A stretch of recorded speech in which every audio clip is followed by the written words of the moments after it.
ஓர் நொடி பொழுதில் நம் மக்களை காவு கொண்ட ஆழி பேரலை அவலம் சொல்லும் பாடல். 1000 குன்றுகள் தாண்டி அவலத்துள் ஆழ்ந்த எம்மேல் கடலே எழுந்து விழுந்ததே, மெலிந்தே உடல்கள் மிதந்ததே. தண்ணீரில் சாவடித்து கண்ணீரில் மூழ்கடித்த சோகம் சொல்லும் பாடல் அடுத்த நிகழ்வாய் அரங்கேறுகிறது.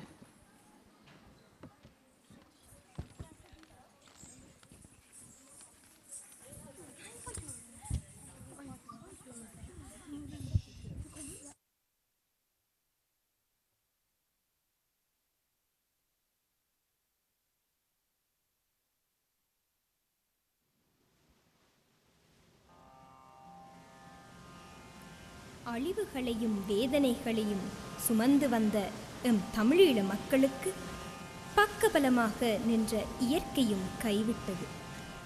கடல் தாயின் மடியில் வளர்ந்து வந்த ஈழம் அன்று அதன் கடல் அலைகளால் வீழ்ந்தது.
கடல் தாயின் துரோகத்தால் நாம் வீழ்ந்தோம். இன்று எங்கள் இனத்தின் துரோகிகளால் வீழ்ந்து கிடக்கின்றோம். இது துரோகத்தனம் ஓங்கி நிற்கும் காலம். ஆனால் ஒரு நாள் உலகம் அறியும் எங்கள் விசுவாசத்தை. அந்நாளே எமக்கான விடியல் பிறக்கும்.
தமிழர்களின் சுதந்திரம் நோக்கிய பயணம் விசுவாசத்துடன் தொடரும்.